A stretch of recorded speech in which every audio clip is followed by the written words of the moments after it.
Okay, now I'm with some delay. I'm going to do my own talk, and it is, as they say, it's not now. It's something completely different, and we will be talking not about mathematics, but about software engineering and the tools. We need not only tools to do mathematical operations, but we also need tools to visualize things, and not only our formulas and calculations, but our geometries and other things as well. So I'm going to give an overview. It's not very detailed talk like Oliver gave. It's an overview of things we do in Kotlin ecosystem. I won't go a 2-hour talk about Kotlin, maybe next time if you ask me, but it's pretty exciting. We are doing it at MIPT, and we are part of JetBrains research community. And now, okay. First of all, I need to do a little overview about how we approach the visualization problem. There are different ways to do this. The way you probably are most familiar with is the embedded tools, like, for example, Root or internal visualization of Giant, where you have your tool for visualization embedded inside your framework. So these graphics as plots, histograms, or 3D vision, it's a part of the framework you use. It is hard-coded inside. The good thing is that it is very specific for the tool you want to do. It's specialized, it's optimized, so you can in theory get the best performance for the task you need, and you in theory get the best specialized tuning for the tools you have. But there are a lot of problems with that. One of the problems is it cannot be used outside. So you can't use your visualization tool without using your framework. For example, it is a problem with Root. You maybe want to do nice histograms, but you do not want to bother with all these root troubles we have. And the second problem is actually much more important, that you can't convince developers from the outside to join development. You can't extend the user base, which is very important nowadays in modern development, because you want for your tool to progress further. The second thing, which is basically what some examples Oliver showed us today, is when you have a library inside your ecosystem, like Matplotlib, like Plotly, like any other library, which could be called from inside your framework, and different frameworks could call this library. And it's flexible, and it allows for community to contribute in the development. But of course, there are also some limitations. For example, it's usually made for one platform. And this is a question Roland raised today, that in order to call, for example, visualization library in Julia, you need to run your program in Julia. And nobody likes to do visualization tool in C. And the second thing is recent advance that we usually want to do things remotely. Not only work remotely and do conferences remotely, we also want to do visualization remotely. For example, you're running some complicated calculations and you want to check them on your mobile phone, or you want to have a thin client over some processes inside your accelerator, whatever. So, and there is another approach which allows to mitigate both problems, and it's a visualization via remote API. This means that you have some kind of running visualization server, which could be accessed by a specified API from the client. The client and server here are a bit not your everyday client and server, because the server is usually on the JavaScript side in your web client. So it's a little bit confusing. But it allows us to do all the things. You can do it, use different platforms. You can do a web-based, mobile-based. You could separate this completely service from the API. You can replace, use different visualization service without changing how your framework works or any of your work processes. But it has a drawback. It is the hardest to develop. But we're doing science. We're doing hard things. So I mostly will be talking about the last thing. What is the problem? But not the problem, but how does this client-server communication works? Usually it works in this way. You have some kind of a basic web service. Here is a happy user, and he works on the client. It could be a mobile application, desktop application, or web application. And it has some kind of client visualization models, let's say triangle, plot, dot, or whatever. And when you want to, here, so I confused. Here we are not yet talking about visualization, we are talking about data. So it's basically numbers like arrays, or JSON, or whatever. And you send a request to the server. And in order to send a request, you need to transform your model into some kind of serialized representation. It could be a string, or it could be a binary.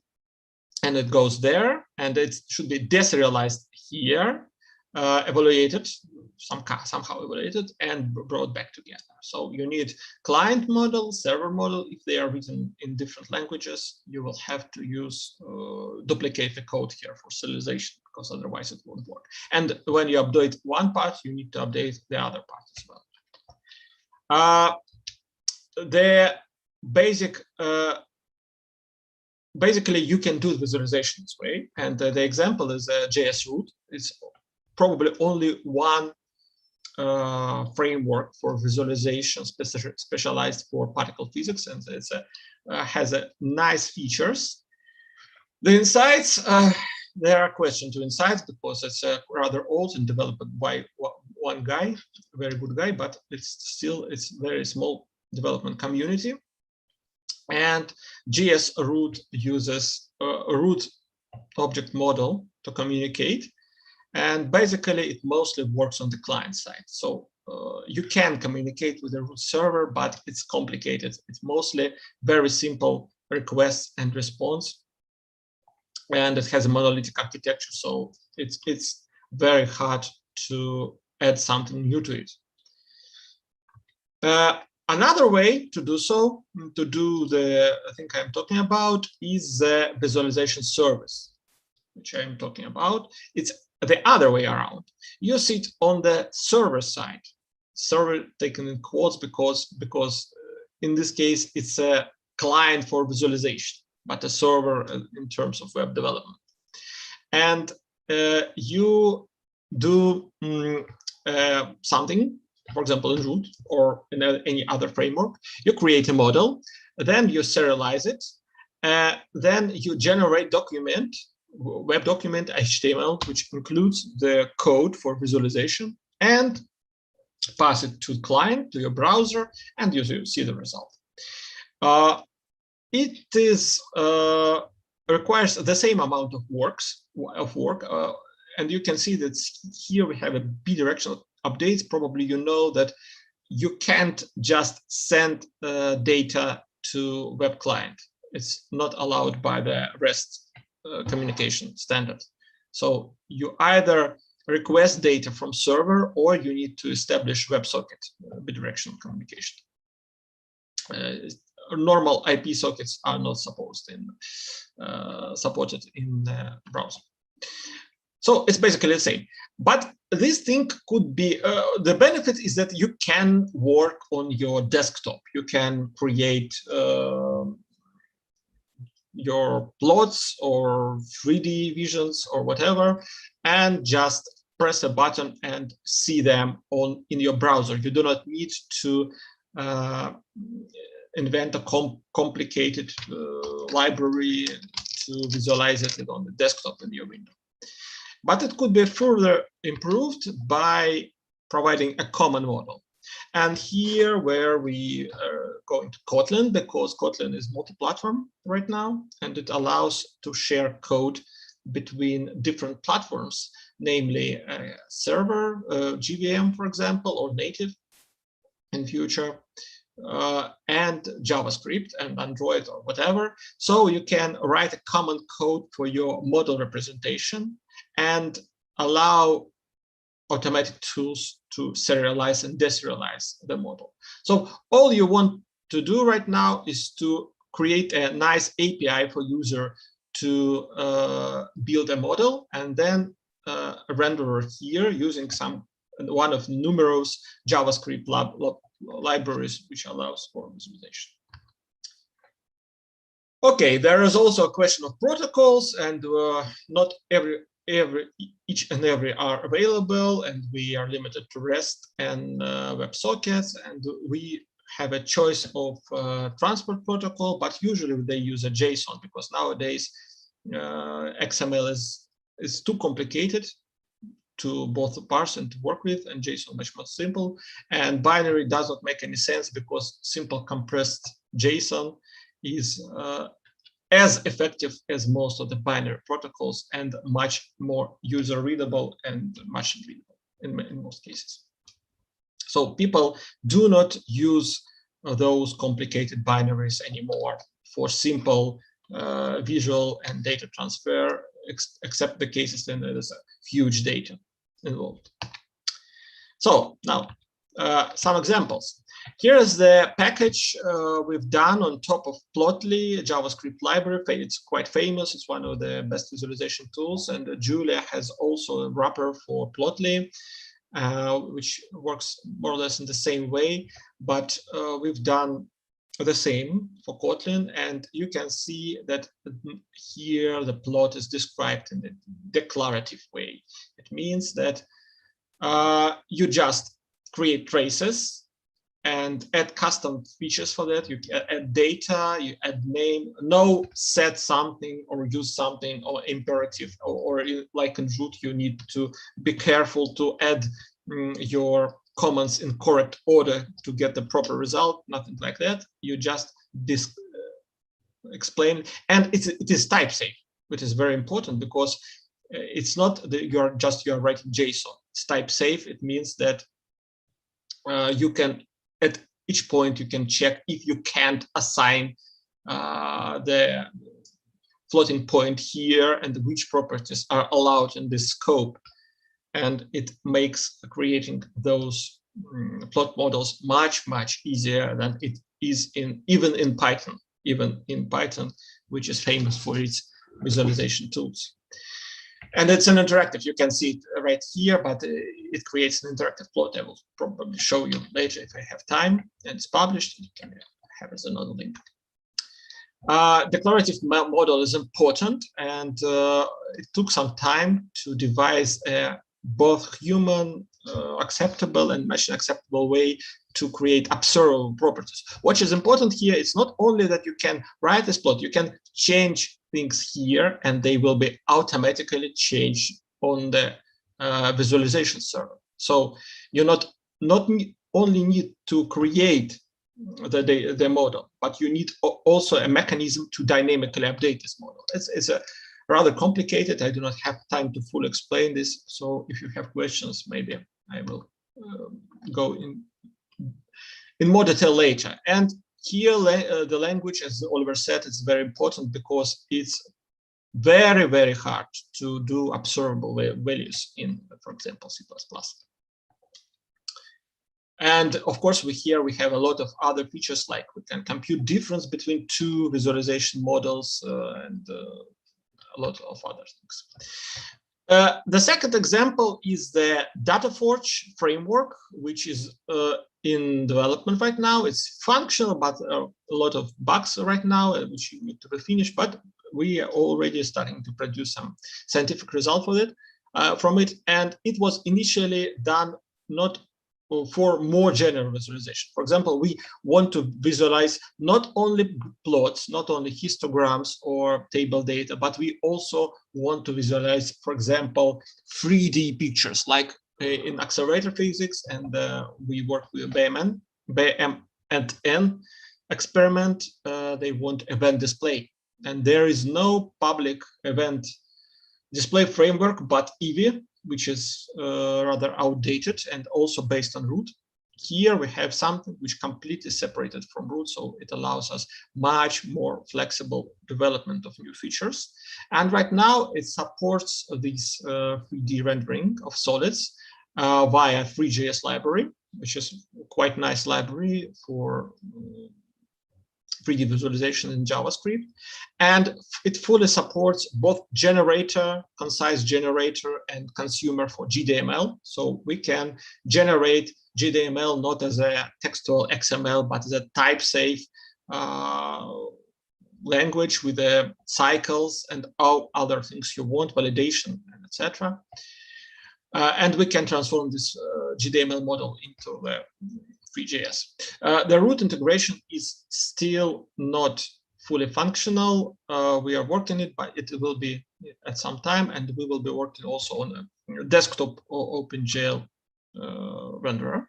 Right now we have a script interpreter, so you can work it with like you do with a root script. You just run it and it shows a plot, but they are actually both interactive and fully self-sufficient. So you just save an HTML and it works everywhere. You do not need specific software for that.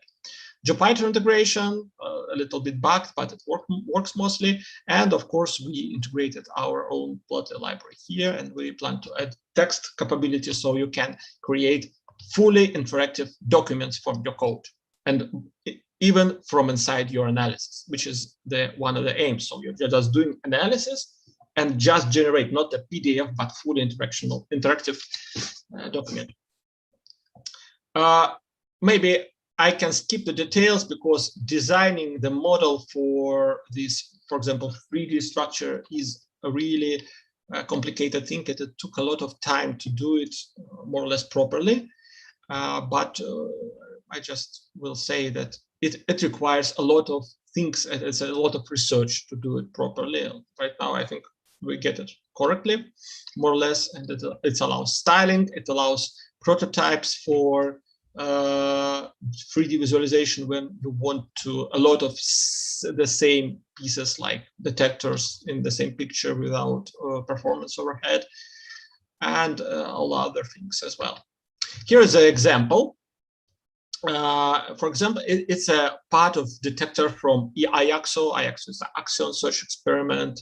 D0 detector, which is a micromegas detector, and you can see both the detector itself and some configuration for visualization.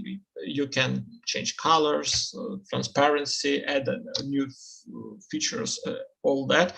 And compared to JS root, you can do it dynamically and save your model with visualization.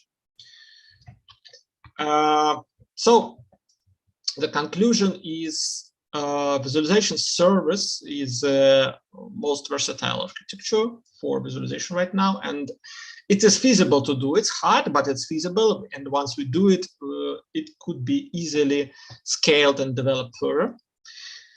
Our choice is Kotlin Multiplatform. Is of course not only because of its multi-platform. Several languages now support more or less multi-platform capabilities like Scala, like Dart. But of course, I'm personally in love with Kotlin, and we have a very good communication with the JetBrains, who is mainly, and Google, who is mainly developing those languages. And there's a huge community and a lot of application, both inside scientific science and outside. We already have some real life cases like Builder for IAXO geometry. It's not visualization, but generation of GDML, which will then used for Giant models. It's much easier than creating GDML, but by hand or creating it inside root, and it's much more stable. And of course, we use extensively visualization tools in our everyday work, both dynamic and static. The work was initially supported by a small JetBrains research grant, and also now partially funded by BMN RFBR grant. Please tell me, do I have a minute or two? Maybe there are questions, and then if I have a minute or two, I can share a small live demo. Just one question from me. Why did you choose Kotlin as main language? Okay, thank you very much for your question. When we started when I started to experiment with the things, like it was like 4 years ago, I was mostly working with the Java because C++ is maybe good when you have a lot of experience with C++ and writing hardcore effective algorithms, but C++ is not good for application level. And we're talking in science, and mostly we're talking about application level languages. It's hard to do correctly. And Oliver actually gave a good overview why we do not want to use C++ a lot in science. So Java is a very nice language, contrary to popular belief. It's super fast. I mean, the modern just-in-time compilers are super fast and comparable with C++. I made the comparison themselves. I do not take them from a network. But Java is old language. It's older than Julia, and it's it began in 2000, about 2000. So it's older than Julia and Python is older than Java, but Java is still very old. And there are a lot of limitations from that. So you have a lot of code, a lot of unnecessary code, and it's hard to write concise code in Java. I still like the Java very much, but I started to search for replacement. We considered Julia. We considered Rust. We used. I worked for some time in Groove, which is a Python, which is very similar to Python, but written on JVM. And in the end, Kotlin is a perfect combination. I won't say what's wrong with Julia. We tried it, and the primary thing back then was a tooling, which is still not up to standards of like Python, or even the Kotlin tooling is much better. But Kotlin could be considered as a much better Java. So we have all the benefits, super fast compilation, even if code is not that optimized. You have a very concise syntax, and of course, which is probably the most important, huge ecosystem. So in Java, we can use the whole JVM ecosystem, all the libraries written for tens of years, optimize things, and the tooling as well. So as I said previously, I would consider Julia my second choice, but the Kotlin is my first choice because it's better suited to write complex multimodal applications. Julia is better suited for REPL and small programs, and in my opinion, Kotlin is much better suited for something more monumental. But if you count the number of people which are familiar with Kotlin, it is perhaps much less than those which are familiar, for example, with Java. It's if you know Java, Kotlin, you can know Kotlin in 2 days, at least basic Kotlin. They are quite familiar, and it is by design. So Kotlin was designed so the migration from, and they are fully compatible. So you can write a program which part of a program on Java and part of the program on Kotlin, and it's seamless. So you do not need any adapters for that. So yes, if you have people familiar with Java, you can say that they are familiar with Kotlin automatically. Sorry, Alex, I just wanted to ask a question around this thing. It might be a bit difficult to compare Julia and Kotlin in some sense, because it's and even C++, because they're kind of different. They have different targets, but I think it's better for everyone if you make a good case, very good case between Scala and Kotlin, because a lot of people when they do data science languages, they will say Python, R, Scala. And can you make like a good case for those people that they should switch from Scala to Kotlin? Yes, the Scala from Kotlin is not mostly about data science, it's about data engineering. And you can listen to talk by Pasha Finkelstein, who is a developer advocate for big data in JetBrains, and he explains it pretty well. With Spark, they do use a lot. They now have a Kotlin bindings for Spark, which is in some cases better than Scala's bindings for Spark. You can listen to his talk. It is recorded. I will give. Well, in that case, so what are the main buying points for moving from Scala to?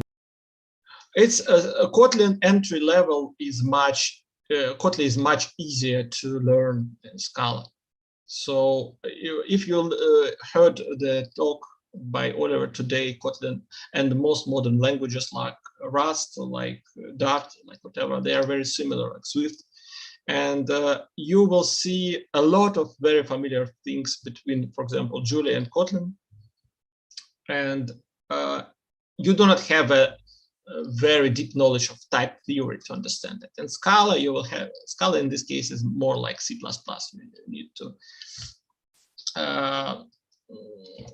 You need to understand a lot of things for that. Probably we are already out of time. I'm not sure if I can. Yeah, I'm afraid we have to proceed with next speaker because it's already 6. Yes. Okay. So the answer is the Kotlin is new. It started at the same time as the Julia started around 2012, but it's arrived on the wide market much later. And right now, I think it's one of the best candidates. I can't say it's the best candidate, but one of the best candidates to do scientific computing, especially when you want to do things complicated, like, for example, Monte Carlo simulation. Okay, thank you very much.